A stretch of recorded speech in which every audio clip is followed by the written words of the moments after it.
ඊශ්‍රායලයේ ප්‍රමුඛ ඇමරිකානු කඳවුර සහ ඉරාන කඳවුර අතර වර්තමානයේදී ඇතිවෙලා තිබෙන යුදමය වාතාවරණය මේ වන විට ඉතාමත්ම නරක අතකට හැරමින් තිබෙනවා. විශේෂයෙන් මේ කඳවුරු දෙකම බැලිස්ටික් මිසයිල් සහ ක්‍රූස් මිසයිල් යොදා ගනිමින් දියත් කරන මේ ප්‍රහාරයන් හේතුවෙන් මැද පෙරදිග කලාපයේ මේ වන විටත් විශාල දේපල හා ජීවිතහානි රැසක්ම සිදුව අවසන්.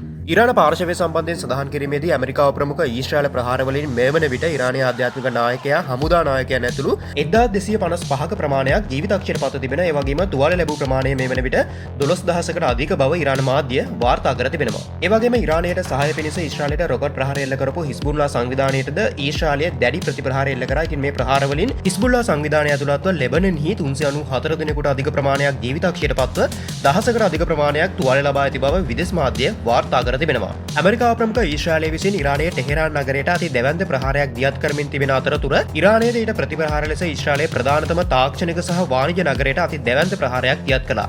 ඉතින් මේ සියලු ප්‍රහාරවලින් මේ වන විට ඊශ්‍රායලයේ 13 දෙනෙකු ජීවිතක්ෂයට පත්ව 2000කට අධික ප්‍රමාණයක් තුවාල ලබා ඇති බව ඊශ්‍රායල මාධ්‍ය වාර්තා කර තිබෙනවා. මීට අමතරව ඉරානයේ විසින් මැද පෙරදිග කලාපයේ පිහිටා තිබෙන ඇමරිකානු හමුදා කඳුරු ඉලක්ක කර එල්ල කරපු ප්‍රහාරවලින් ඇමරිකානු හමුදා බටින් 8 දෙනෙකුද මේ වන විට ජීවිතක්ෂයට පත්ව තිබෙනවා. මැද පෙරදිග කලාපය තුළ ඇමරිකානු හමුදා කඳුරු පවත්වාගෙන යාමට ඉඩ දීම කියන කාරණාව ප්‍රධාන වශයෙන්ම මුල් කරගනිමින් එක්සත් අරාබි එමිරාජය, සෞදි අරාබිය, ඉරාකය, කටාර්, බහරේන්, කුවේට්, ඕමාන්, ජෝර්දාන් යන රටවල් වලට ඉරානය විසින් එල්ල කරන ලද දරුණු ප්‍රහාර හමුවේ මේ වන විට පුද්ගලයන් 20 දෙනෙකු ජීවිතක්ෂයට පත්ව 200කට අධික ප්‍රමාණයක් තුවාල ලබා ඇති බව මැද පෙරදිග වාර්තාවන් සඳහන් කර තිබෙනවා.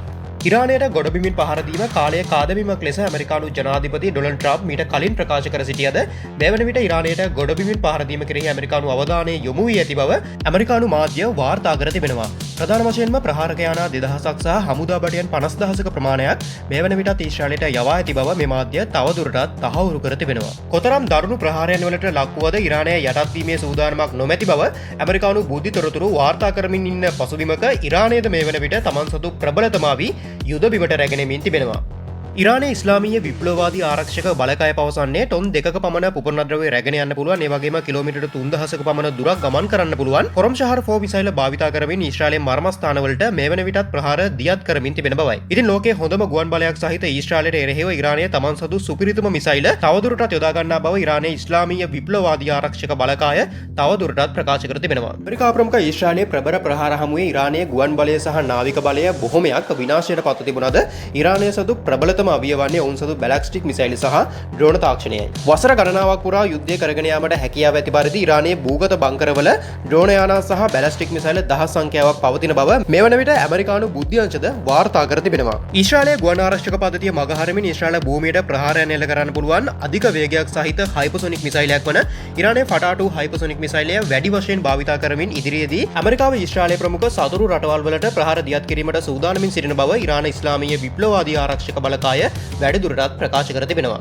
ඉරානයේ සතුව පවතින කොරම් ශහර් 4 ෆටා 2 හයිපර්සොනික් මිසයිල් වැනි අධි විනාශකාරී මිසයිලයන් මේ යුද්ධයට එකතු වීමත් සමග ඉදිරියේදී ඇමරිකාව ඊශ්‍රායලයේ ප්‍රමුඛ කඳවුරට දැඩි ප්‍රතිප්‍රහාරයන් වලට මුහුණ දීමට සිදුවන බව බොහොමයක් යුද විශ්ලේෂකයන්ගේ මතය බවට පත්ව තිබෙනවා.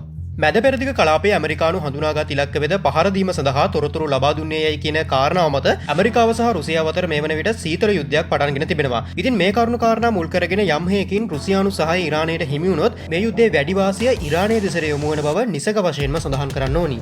මීට අමතරව ඉරානය සහ ඊශ්‍රායලය කියන මේ ප්‍රධාන කඳවුරු දෙක වටා නිල නොවන ආකාරයෙන් තවත් පාර්ශ්ව කිහිපයක්ම ඒකරාශී වී ඇති බවක් දක්නට ලැබෙනවා. ඒ ආකාරයෙන් ඉරානය සහ රුසියාව කියන රටවල් වටා උතුරු කොරියාව සහ චීනයත් ඇමරිකාව සහ ඊශ්‍රායලය කියන කඳවුර වටා නේටෝ සංවිධානයත් යම් ප්‍රකාශ සිදු කරමින් සිටිනවා. මේ කරුණු කාරණාත් එක්ක යම් හේකින් මෙය තුන්වන ලෝක යුද්ධයක් බවට පරිවර්තනය වුවහොත් මේ මිහිමත ජීවත් වන සියලුම සත්වයන්ට අමිහිරි අත්දැකීම් රැසකට මුහුණ දීමට සිදුවනු නොඅනුමානයි. ඉතින් ලෝකේ කාලීනව සිදුවන වැදගත් වීඩියෝස් වගේම අරුම පුදුම දුර්ලභ වීඩියෝස් දිගටම නරඹන්න මිස්ටර් ලෝකයා YouTube channel එක subscribe කරලා bell icon එකත් click කරලා තියාගන්න කියලා මතක් කරනවා. ඒ වගේම වීඩියෝ එක හොඳ නම් වීඩියෝ එකට like එකක් දාන්න කියලාත් ආදරෙන් මතක් කරනවා. ඉතින් මේ වගේ තවත් වැදගත් වීඩියෝ එකකින් ඉක්මනින්ම හමු වෙමු. එතෙක් ඔබට ජයග්‍රාහී දවසක්.